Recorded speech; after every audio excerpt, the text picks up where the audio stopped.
नमस्कार। यो हो समाचारमा स्वागत छ। म दिपेश घिमिरे। म विक्रम श्रेष्ठ। सुरु गरौँ अहिलेसम्मका प्रमुख समाचारबाट।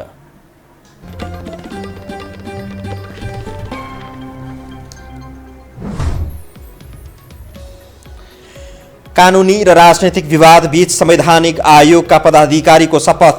काममा रोक लगाउन माग गर्दै सर्वोच्चमा रिट।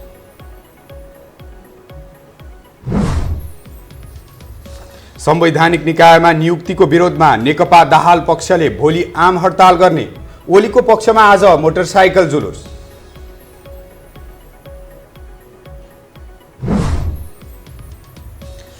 घोषित चुनावका लागि 7 अर्ब 7 करोड रुपैयाँ आवश्यक पर्ने निर्वाचन आयोगको ठहर।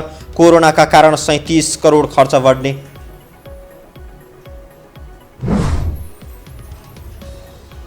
अदालतको अपहेलनमा सर्वोच्चले माग्यो। नेकपा अध्यक्ष दाहालको जवाब। विचाराधीन मुद्दामा अभिव्यक्ति दिएको आरोप।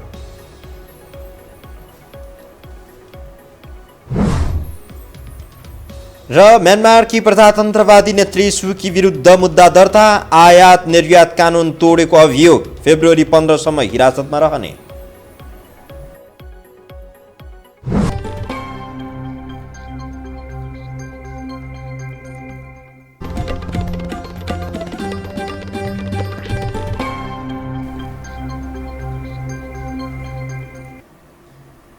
अब समाचार विस्तारमा। संवैधानिक आयोगमा सिफारिस गरिएका पदाधिकारीहरूले संसदीय सुनवाई बिनै आज पद तथा गोपनीयताको शपथ ग्रहण गरेका छन्। 45 दिनसम्म सुनवाई हुन नसके नियुक्तिमा बाधा नपर्ने प्रावधानलाई टेकेर सरकारले पदाधिकारी नियुक्ति गरेको हो। संविधानविद भने यो प्रक्रिया गैर संवैधानिक रहेको प्रतिक्रिया दिएका छन्। एक रिपोर्ट। संवैधानिक परिषदको मङ्सिर 30 गतेको बैठकले अख्तियार दुरुपयोग अनुसन्धान आयोग सहित विभिन्न संवैधानिक आयोग एवं निकायका प्रमुख आयुक्त, अध्यक्ष सहित आयुक्त र सदस्यमा नियुक्तिका लागि सिफारिस गरेको थियो।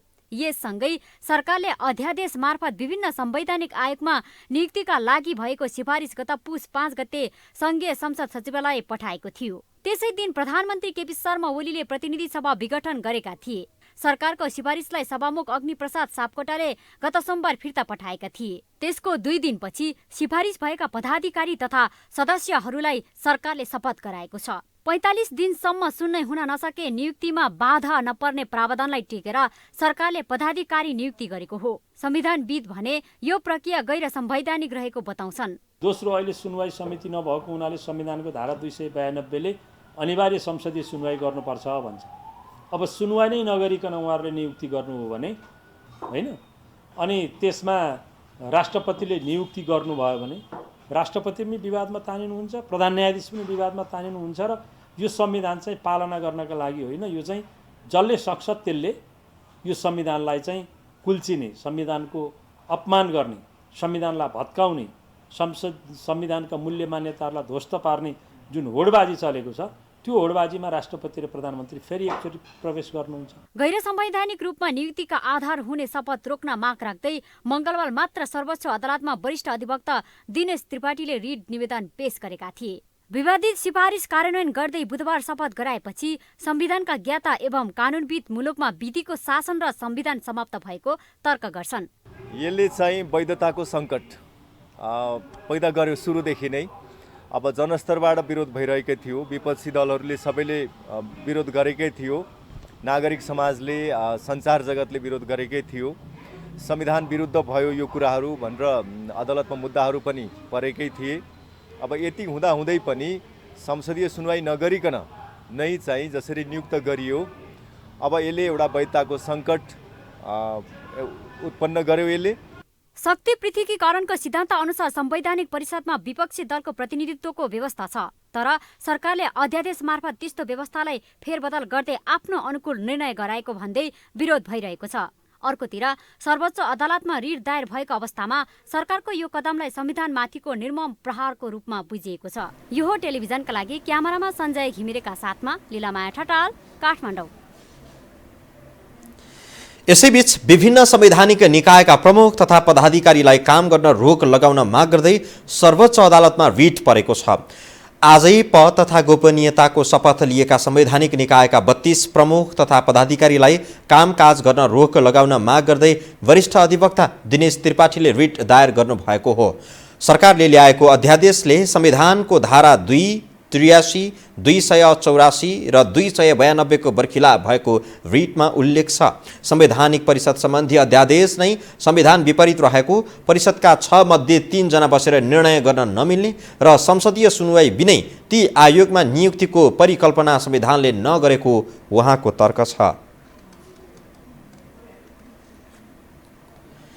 प्रधानमन्त्री केपी शर्मा ओलीले संसदीय सुनवाई नै नगरी संवैधानिक आयोगमा पदाधिकारी नियुक्त गरेपछि नेकपाका दुवै पक्ष मुठभेडको अवस्थामा पुगेका छन्।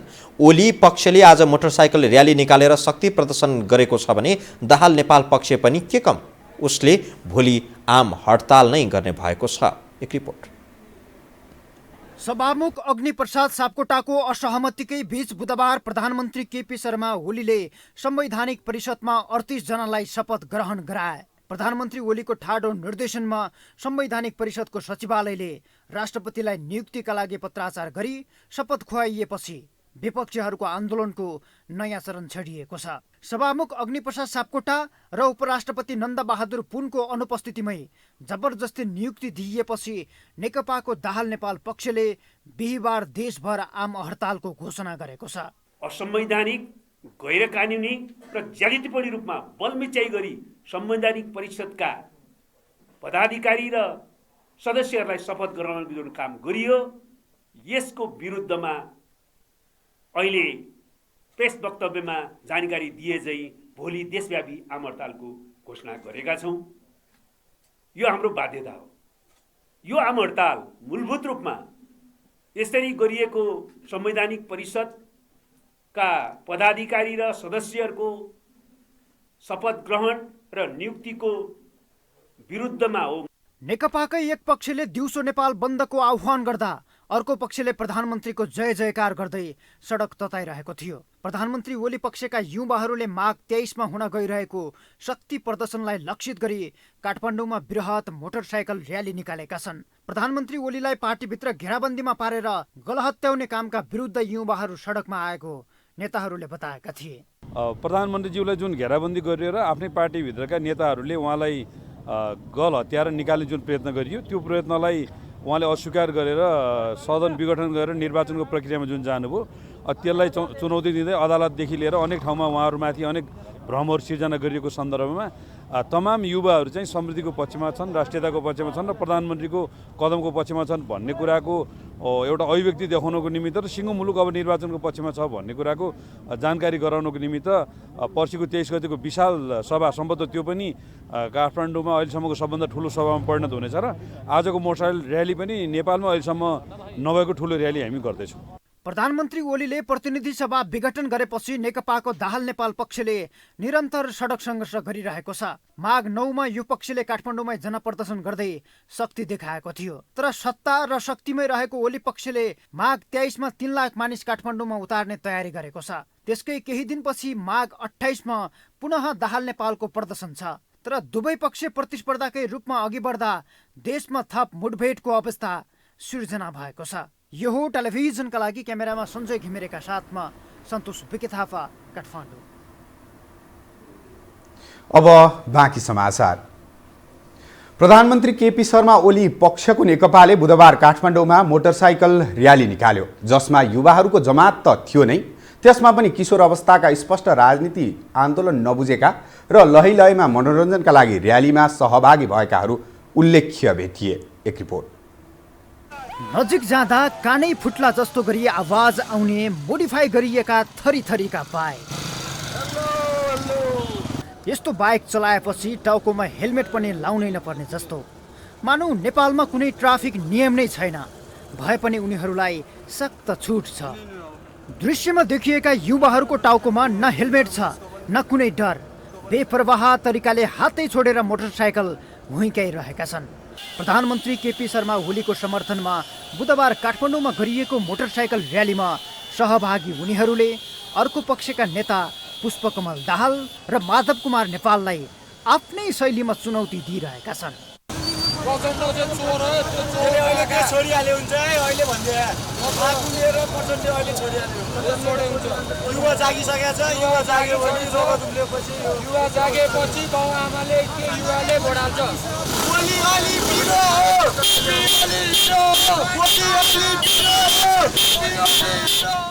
युवाहरूको ठुलो जमात रहेको र्यालीमा 16-17 वर्ष उमेरका युवाहरू बढी देखिन्थे। राजनैतिक चेत पूर्ण नभएकाहरू बाइक र्यालीमा सहभागी छन् भन्ने सन्देश उनीहरूको हाउभाउ हेर्दा थाहा हुन्छ। कतिपयले त बाइक र्यालीमा रमाइलो हुने भएकै कारण सहभागी भएको प्रतिक्रिया दिए। किन आन्दोलन र किन समर्थन भन्नेमा अस्पष्ट छन्। बस ओलीबाका लागि कलेज छोडेर आएकोमा उनीहरूलाई गर्व छ। अब हाम्रो युवाहरूको लाइनी गरेर राख्नु भएको छ, देशको लाइनी गरेर राख्नु भएको छ। कुराकानीहरू धेरै छन्, त्यही नि अब हाम्रो केपी बारे नगरेको होइन, गरेर राख्नु भएको छ। अब त्यो बिस्तारै हुँदै जान्छ, मान्छेहरूले बिस्तारै बुझ्दै गरेर जान्छ। कामै छोडेर आएको त होइन नि? कामै भने कलेज छोडेरै आयो। हजुर, कलेज छोडेरै आयो। यो प्रदर्शनमा सहभागी हुनलाई कलेज छोड्यो? हजुर हजुर हजुर। कलेज कामसाम छोडेरै आएको हो? कलेज छोडेर सबै बवाल। यो पालि चाहिँ केपीले जित्छ। स्योर मेरो पक्षबाट स्योर। हाम्रो केपी बाकै लागि हो स्पेसल्ली। के भन्नुहुन्छ भन्नु त? अहिले संसद विघटन भएको छ, प्रधानमन्त्रीको विरोध पनि भइरहेछ, समर्थन पनि भइरहेछ, के भन्नु? अब के भन्नु, युवाहरूको लागि केही भएको छैन, यस्तो केही हुन्छ कि होइन? अहिलेसम्म केही हुन सकेन, अब चाहिँ के सपोर्ट गरेपछि हुन्छ कि भन्नु? अब चाहिँ के होला कि भनेर। अब 10 वर्ष चाहिँ केपी ओलीलाई फेरि ल्याउनुपर्छ हामीले सरकारमा। 10 वर्ष ओलीलाई दिनुपर्छ। अहिले पनि त सरकारमा हुनु, अहिले पनि हुनुहुन्छ। फेरि अब 10 वर्ष अब चुनाव गरेर 10 वर्ष ओलीलाई फेरि गर्न हामीले ल्याउनुपर्छ। एकदम राम्रो। यो प्रतिगमन भन्छ प्रतिपक्षले, हामी चाहिँ केपी ओलीको सपोर्टमा ओर्लेका हौँ।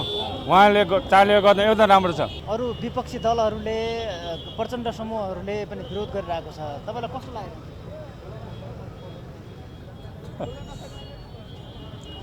थाहा छैन दाइहरूले। तपाईँ यहीँ बस्नुहुन्छ? हजुर। प्रधानमन्त्रीले के गरेपछि अहिले विरोध भइरहेछ जस्तो लाग्छ? खोइ त्यो मलाई थाहा छैन त्यस्तो। थाहा छैन? संसद विघटन किन भयो जस्तो लाग्छ? थाहा छैन मलाई दाइहरूले। आफ्नो स्वार्थ पूरा गर्न विशेष गरी नेकपाका दुवै पक्ष क्रियाशील छन्। आफ्नो राजनैतिक स्वार्थका लागि राजनीतिको अर्धचेत यी किशोरहरूलाई प्रयोग गरेको देखिन्छ। त्यसो त र्यालीमा अधिकांश युवाहरू एजेन्डा बुझेर देश परिवर्तनका खातिर नभई लहलहै र मनोरञ्जनका लागि आएको देखिन्थ्यो। भनिन्छ युवा परिवर्तनका संवाहक हुन्, तर देश परिवर्तनको अभिभारा बोकेका युवाहरू 2-4 लिटर तेल र आश्वासनमा प्रयोग भइरहेका यी दृश्यले संवाहक भनिएका युवाहरू देश परिवर्तनको बाधक जस्तो बनेका छन्। यो हो टेलिभिजनका लागि क्यामेरामा सञ्जय घिमिरेका साथमा सन्तोष बिके थापा, काठमाडौँ। प्रतिनिधि सभा विघटनको विपक्षमा मात्र नभई पक्षमा समेत सडकमा आन्दोलन र प्रदर्शन भइरहेका छन्। सडक कब्जा गर्ने विभिन्न पक्षको होडबाजीले सर्वसाधारणले भने शास्ति पाइरहेका छन्। आखिर यो शास्ति कहिलेसम्म? एक रिपोर्ट। सवारी साधन गुट्ने काठमाडौँका व्यस्त सडक पुस 5 गते यता राजनीतिक दलको प्रदर्शन र आन्दोलन गर्ने थलो बनेका छन्। प्रधानमन्त्री केपी शर्मा ओलीले प्रतिनिधि सभा विघटन गरेसँगै दैनिक जसो राजनीतिक दल, नागरिक समूह लगायतका नाममा विरोध प्रदर्शन भइरहेको छ। दैनिक जसोको आन्दोलनका कारण सवारी व्यवस्थापन गर्न ट्राफिक प्रहरीलाई हम्मै परेको छ। होइन, ट्राफिक प्रहरी चालन त हामीसँग भएको 1500 ट्राफिकै भएको जम्मै पठाएको छौँ। होइन, सामान्य बेला पनि छैन अहिले। किन सामान्य बेला छैन भने लकडाउनपछि हामी पुरानै लयमा फर्केका छौँ र यसलाई व्यवस्थापन गर्न हामीलाई गाह्रो भइरहेको अवस्था हो। किनभने एकैचोटि रोगलाई बिर्सिएर सबैजना सडकमा आइसक्नु भएको छ। त्यसैले पनि हामीले सहज हुँदा पनि अलिअलि म्यानेज गर्नलाई अलिकति च्यालेन्ज भएको बेला थियो। त्योमाथि पनि राजनीतिक आन्दोलनहरू, राजनीतिक कार्यक्रमहरू धेरै भए र हाम्रो सबै मेन पावरहरू अहिले सडकमै छन्। नागरिकको जीवनयापन सहज बनाउन भन्दै संसद र सरकारमा पुगेकाहरू पुनः सडकमै ओर्लिएपछि सर्वसाधारण शास्ति बेहोर्न बाध्य छन्। 2 तिहाईको सरकार बनेसँगै स्थिरता र विकास हुन्छ भन्ने आशा राखेका नागरिक दिनहौ यस्तो बेहोर्नु पर्दा आजित बनेका छन्। दैनिक काममा समेत असर पर्न थालेपछि उनीहरू आक्रोशित भएका हुन्। काममा समयमा सामान पुर्याउन सकेको छैन। आधी घण्टामा यताबाट यता गरिरह्यो। यति गाह्रो भयो। यो नेता धेरै नेता भएर यस्तो भएको परिरहेको छ। अहिले नै आन्दोलन परेर उताबाट आउनुपर्ने मान्छे, हामी हाई रोडबाट आउनुपर्ने मान्छे अब यो गल्लीको रोड वेटिङ गरेर यसो आइरहेको छ। पेसेन्जरहरूलाई दुःख भइरहेछ, अब कताबाट लगेको किन लगेको यस्तो किन घुमाएको भन्छन्। अब उहाँहरूले त्यो कुराहरू जानकारी छैन यहाँ होइन। जनतालाई सुख सुविधा दिन्छौं भनेर चुनाव मार्फत सरकार र संसदमा पुगेकाहरूको व्यवहारले सर्वसाधारण आजित छन्। जनतालाई राहत दिन सिनको समेत भाँच्न नसकेका दलका नेताहरू फेरि सडकमा आएर नागरिकलाई नै दुःख दिनु कतिको जायज होला। यो हो टेलिभिजनका लागि क्यामेरामा श्री श्रेष्ठको साथमा उत्तर कुमार साहु, काठमाडौँ। निर्वाचन आयोगले सरकारले घोषणा गरेको चुनावका लागि 7 अर्ब 7 करोड रुपियाँ खर्च आवश्यक पर्ने बताएको छ। आयोगको आजको बैठकले घोषित चुनावका लागि अर्थ मन्त्रालयसँग 7 अर्ब 7 करोड 94,80,000 रुपियाँ माग गर्ने निर्णय गरेको छ। आयोगका प्रवक्ता राजकुमार श्रेष्ठका अनुसार कोभिड-19 को महामारीको समयमा निर्वाचन सञ्चालन र व्यवस्थापन गर्दा मितव्ययिता अपनाउने गरी आयोगले कार्यविधि बनाएको छ। यसका लागि आवश्यक पर्ने न्यूनतम सुरक्षा व्यवस्थाका लागि 37 करोड 41,74,000 रुपियाँ प्रस्ताव गरिएको छ। निर्वाचनको काममा आयोग 77वटै जिल्ला निर्वाचन कार्यालय, 165 निर्वाचन अधिकृतको कार्यालय र मतदान केन्द्रमा खटिने कर्मचारी न्यूनतम सङ्ख्यामा रहने बताइएको छ। विश्रामपछि पुनः स्वागत छ। अब बाँकी समाचार। सर्वोच्च अदालतले नेकपा अध्यक्ष तथा पूर्व प्रधानमन्त्री पुष्पकमल दाहाल प्रचण्डलाई पनि अदालतको अवहेलना सम्बन्धमा लिखित जवाफ दिन आदेश दिएको छ। दाहाल विरुद्ध सर्वोच्चमा परेको अदालतको अवहेलना सम्बन्धी रिटमाथि न्यायाधीश मनोज कुमार शर्माको आजको इजलासले लिखित जवाफ पेश गर्न आदेश दिएको हो। अधिवक्ता समीर हायुले सोमबार दाहाल विरुद्ध निवेदन दर्ता गर्नुभएको थियो। निवेदनमा दाहालले सर्वोच्च अदालतमा विचाराधीन प्रतिनिधि सभा विघटन सम्बन्धी मुद्दामा विभिन्न सभाहरूमा बोल्नुका साथै न्यायाधीश लक्षित अभिव्यक्ति दिएको उल्लेख छ। नेकपाका अध्यक्ष पुष्पकमल दाहाल प्रचण्डले प्रधानमन्त्री केपी शर्मा ओलीले जनमुक्ति सेनालाई खरिद गर्न खोजेको आरोप लगाउनु भएको छ। बहिर्गमित जनमुक्ति सेना नेपाल केन्द्रीय सङ्घर्ष समितिको तेस्रो राष्ट्रिय भेलामा आज अध्यक्ष दाहालले प्रधानमन्त्री ओलीको कुरामा नफस्न आग्रह गर्नुभयो। उहाँले जनयुद्धका घाइतेको उपचार खर्च बढाउन, जनजीविकाका लागि राहत दिलाउन पटक पटक आग्रह गर्दा प्रधानमन्त्री ओलीले अस्वीकार गरेको दावी गर्नुभयो। अध्यक्ष दाहालले जनमुक्ति सेनाको सम्मानमा जनयुद्धका कमान्डरहरूलाई उपराष्ट्रपति, सभामुख र मन्त्रीसम्म बनाएको बताउनुभयो। उहाँले पूर्व जनमुक्ति सेनालाई पार्टीमा समायोजन गर्ने गरी विशेष प्रदेश कमिटी बनाउने बताउनुभयो। केही दिन अघि प्रधानमन्त्री ओलीले जनमुक्ति सेनालाई भेटेपछि अध्यक्ष दाहालको यस्तो प्रतिक्रिया आएको हो।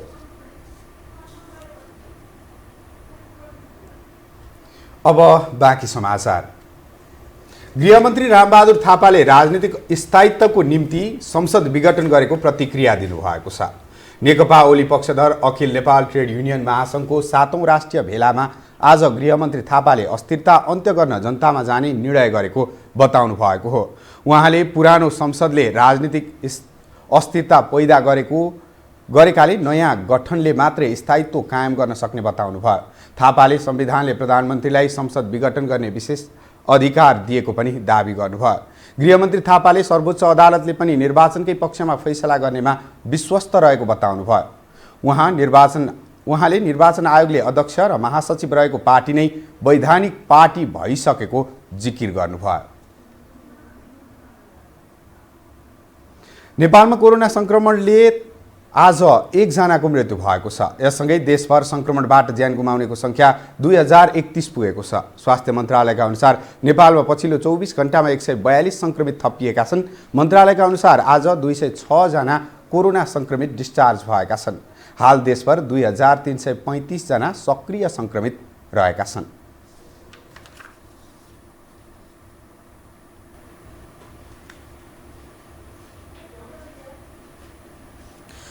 अब पालो आर्थिक समाचारको।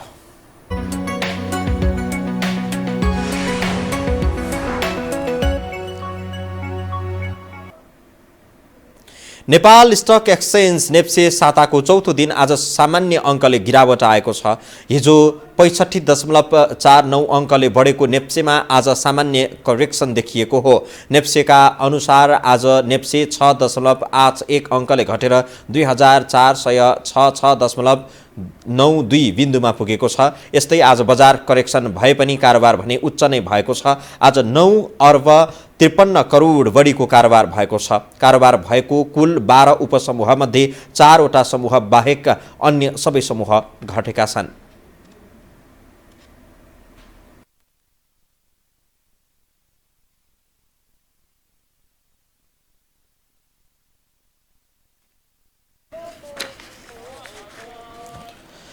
पेशागत हकहितमा सहकार्य गर्ने उद्देश्यले नेपाल उद्योग वाणिज्य महासंघ र मिडिया एलायन्स बीच सहमति भएको छ। काठमाडौँमा आज कार्यक्रम गरी महासंघ र अलायन्सले सहकार्यका लागि सहमति गरेका हुन्।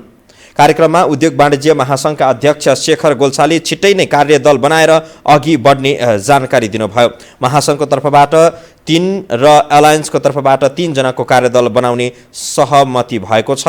महासंघले मिडियालाई आवश्यक पर्ने सहयोग गर्ने प्रतिबद्धता जनाएको छ।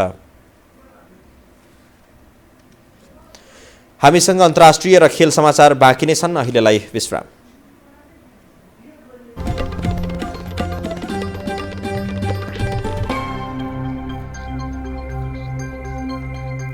सैनिक कुको शिकार बनेकी म्यानमारकी प्रजातन्त्रवादी नेत्री आङ सान सुकी विरुद्ध म्यानमारको प्रहरीले मुद्दा चलाएको छ। आयात निर्यात कानुन तोडेको अभियोग लगाउँदै सुकीमाथि मुद्दा चलाइएको हो। समाचार एजेन्सी रोयटर्सका अनुसार सुकीलाई 15 फेब्रुअरीसम्म हिरासतमा राख्न पनि निर्देशन दिएको छ। राजधानी नेपिदो स्थित प्रहरी स्टेसनबाट प्राप्त दस्तावेज अनुसार सुकीको घरमा छापा मारेका सैनिक अधिकारीहरूले त्यस क्रममा हाते रेडियोहरू बरामद गरेका छन्। यी रेडियोहरू अवैधानिक रूपमा आयात गरिएको र बिना अनुमति प्रयोग गरिएको दस्तावेजमा उल्लेख गरिएको छ। अब खेल समाचार।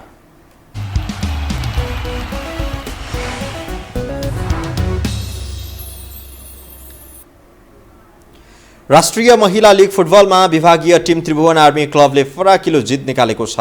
सातोबाटो स्थित एन्फा कम्प्लेक्समा आज भएको खेलमा आर्मीले उदयपुरको चौदण्डीगढी नगरपालिकालाई 12-0 गोल अन्तरले पराजित गरेको हो। आर्मीको जितमा शर्मिला थापाले ह्याट्रिक सहित 5 गोल गरिन्। यस्तै सपना लामाले 2 गोल गरिन्।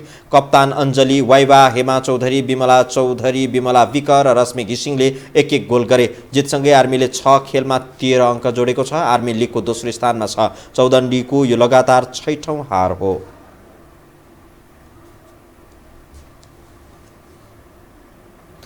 खेल समाचारसँगै हामी यो समाचारको अन्त्यमा आइपुगेका छौँ। जाँदा जाँदै प्रमुख समाचार पुनः एकपटक।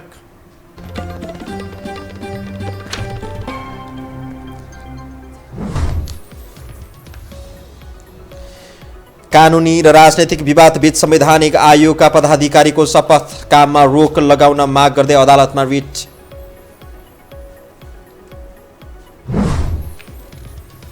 संवैधानिक निकायमा नियुक्तिको विरोधमा नेकपा दाहाल पक्षले भोलि आम हडताल गर्ने। ओलीको पक्षमा आज मोटरसाइकल जुलुस।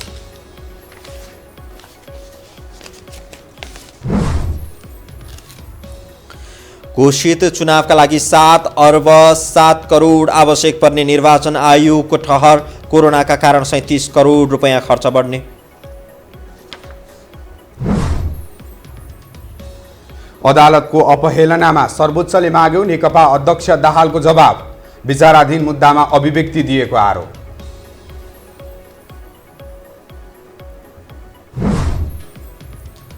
र म्यानमारकी प्रजातन्त्रवादी नेत्री सुकी विरुद्ध मुद्दा दर्ता। आयात निर्यात कानुन तोडेको अभियोग। फेब्रुअरी 15 सम्म हिरासतमा रहने।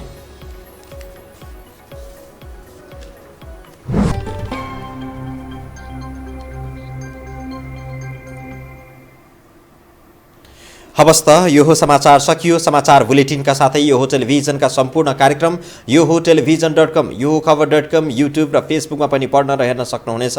मोबाइलमा यो हो टिभी एप डाउनलोड गरी हामीलाई प्रत्यक्ष हेर्न सक्नुहुनेछ। तथ्यसहितको निष्पक्ष समाचारका लागि यो हो टेलिभिजन हेर्दै गर्नुहोला। नमस्कार।